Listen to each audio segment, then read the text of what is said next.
జరిగిన స్థానిక సంస్థ ఎన్నికల్లో కొరుట్ల నియోజకవర్గంలో మీరందరూ చూసినారు, అత్యధిక స్థానాలను కాంగ్రెస్ పార్టీ కైవసం చేసుకుంది. ముఖ్యంగా మేజర్ గ్రామ పంచాయతీలు నియోజకవర్గంలో అత్యంత ఓట్లు ఉన్న ఐలాపూర్ గ్రామం, దాదాపు 6,900 ఓటర్స్ ఉన్న ఐలాపూర్ను కాంగ్రెస్ పార్టీ 571 ఓట్ల మెజార్టీతోటి కాంగ్రెస్ పార్టీ కైవసం చేసుకుంది. బండలింగాపూర్ లాంటి పెద్ద గ్రామ పంచాయతీ గత 15 సంవత్సరాల నుంచి కూడా మాకు అక్కడ సర్పంచ్ లేకుండే. బండలింగాపూర్ రెండో అతిపెద్ద గ్రామ పంచాయతీ, దాన్ని కూడా కాంగ్రెస్ పార్టీ కైవసం చేసుకుంది. అదేవిధంగా వెల్లుల్లా మూడో అతిపెద్ద గ్రామ పంచాయతీ, మరి ఆ గ్రామాన్ని కూడా కాంగ్రెస్ పార్టీ కైవసం చేసుకోవడం జరిగింది. దాదాపు మేము 49-78లో 49 స్థానాలు మెజార్టీ, 49 స్థానాలను ఇండిపెండెంట్లో కాక 49 స్థానాలను కాంగ్రెస్ పార్టీ కైవసం చేసుకున్నది. ఇది స్పష్టంగా ఇదొక నిదర్శనం. గత 2 సంవత్సరాల నుంచి వెళ్ళి కాంగ్రెస్ పార్టీ సంక్షేమ పథకాలకు, మరి 10 సంవత్సరాల నుంచి వెళ్ళి వాళ్ళ అధికారంలో ఉండి అరాచకం చేసిన దానికి, టీఆర్ఎస్ పార్టీ అరాచకం చేసిన దానికి ఇది ఒక నిదర్శనంగా ప్రజలు భావిస్తూ ఉన్నారు. అందుకే ఇవాళ కాంగ్రెస్ పార్టీకి పట్టం కట్టడం జరిగింది. కొన్ని గ్రామాల్లో రసవత్తరంగా పోటీ జరిగింది. ముఖ్యంగా తిమ్మాయిపల్లి అనే గ్రామం బీసీ ఒక తల్లి కూతుర్ల మధ్య పెద్ద ఎత్తున హోరాహోరీ పోటీ జరిగింది. తల్లి పక్షాన బీఆర్ఎస్ పార్టీకి ఎమ్మెల్యే సంజయ్ గారు ప్రచారం చేశారు. కూతురు పక్షాన కాంగ్రెస్ పార్టీ కూతురు పక్షాన సుమలత అని చదువుకున్నది బీటెక్ అమ్మాయి, తనకు మేము ప్రచారం చేసినాం. మరి యువతరం అంతా కూడా కూతురుకు మద్దతు ఇచ్చి తిమ్మాయిపల్లె గ్రామం నుంచి వెళ్ళి కాంగ్రెస్ పార్టీ అభ్యర్థి సుమలతను పెద్ద మెజార్టీతో గెలిపించడం జరిగింది. అదేవిధంగా ఇంకో గ్రామమైన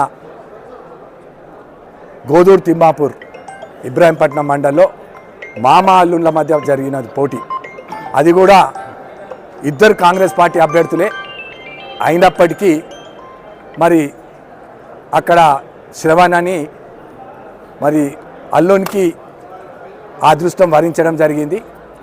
శ్రవణ్ కాంగ్రెస్ పార్టీ అభ్యర్థి, దేవేందర్ కూడా కాంగ్రెస్ పార్టీ అభ్యర్థి, ఇద్దరు కూడా మరి కాంగ్రెస్ పార్టీ నుంచి వెళ్ళి పోటీ చేయడం జరిగింది. దాంట్లో శ్రవణ్ మెజార్టీతో గెలవడం జరిగింది.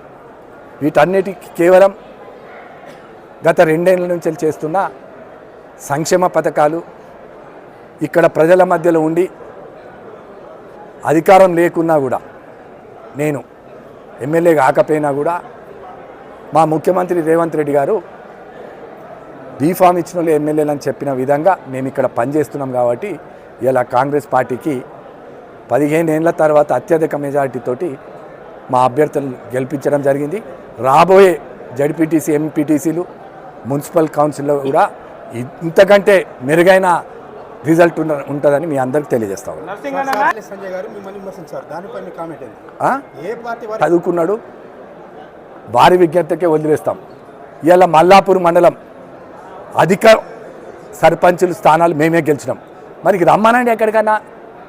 ఇలా ఇబ్రాహీంపట్నం ఉంది, అత్యధిక స్థానాలు మేమే గెలిచినాం.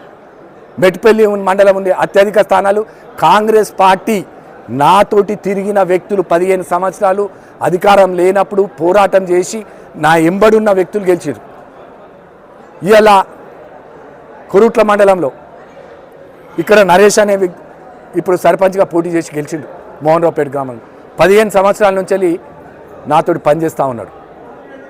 ఇవాళ పెద్ద మెజార్టీతో అక్కడ గెలిచిండు. ఎవ్వరు గెలిచినా కూడా మొత్తం గత 15 సంవత్సరాల నుంచి మా ఎంబడి ఉన్న వాళ్ళు కూడా ఇక్కడ గతంలో బండలింగాపూర్ ఇక్కడ ప్రతి కార్యకర్త కాంగ్రెస్ కష్టపడి ఇలా కాంగ్రెస్ అభ్యర్థిని గెలిపించడం జరిగింది.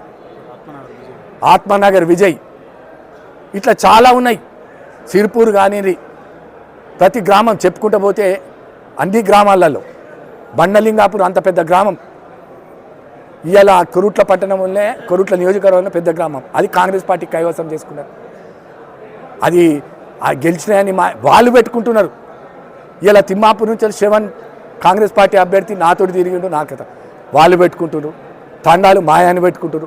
ఇవాళ మీ మీడియా సాక్షిగా తండా ఏదైతే 3 తండాలు ఉన్నారో వాళ్ళందరూ కూడా నా దగ్గరికి రావడం జరిగింది. నియోజకవర్గంలో ఇప్పుడు సవాలు విసిరింది ఏమైంది? ఇప్పుడు సవాలు విసిరడం అపోజిషన్ పార్టీ వాళ్ళు విసురుతూనే ఉంటారు. ఏమైందని అడుగుతున్నా. ఒక ఎమ్మెల్యేగా 20 సంవత్సరాలు వాళ్ళ కుటుంబమే పాలించింది కదా. ఇప్పుడు పార్టీ సింబల్ లేకుంటేనే మేము 49 స్థానాలు గెలిచినాం దాదాపు. వాళ్ళ పరిస్థితి ఇంకా రాను రాని దారుణం అవుతుంది. 44 కాంగ్రెస్ పార్టీ నుంచి గెలిచిండు, 5 ఇండిపెండెంట్లు మా దగ్గరికి వస్తూ ఉన్నారు. 49 స్థానాలు గెలిచినాం 78. ఇంకెక్కడ ఉన్నది వాళ్ళకి స్థానం? ఎక్కడ ఉన్నది?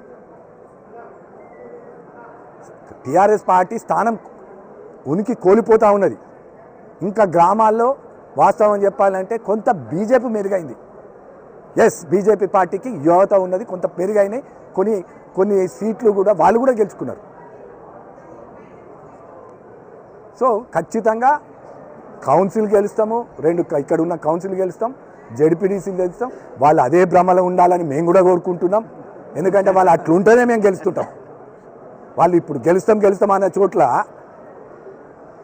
తిరిగిన తిమ్మాయిపల్లి గ్రామంలో 2 మాజీ ఎమ్మెల్యే విద్యాసారోగ్య తిరిగిండు, ఇప్పుడు ప్రజెంట్ ఉన్న సంజయ్ తిరిగిండు, పోటాపోటీగా తిరిగాడు.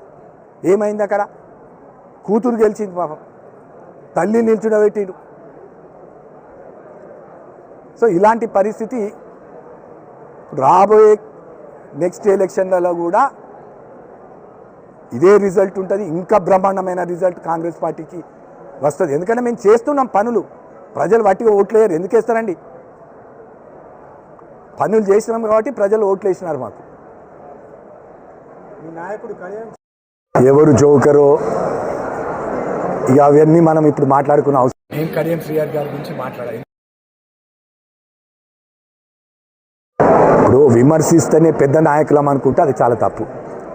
నేను ఎవరిని విమర్శించాను. నేను ఇప్పుడున్న స్థానిక ఎమ్మెల్యే గురించి విమర్శించిన పార్టీ పరంగా మాట్లాడినా, అది పర్సనల్గా అది మీ వ్యక్తిగతం. కానీ ఆ స్థాయి నాయకులు మాట్లాడితే బాగుంటుంది.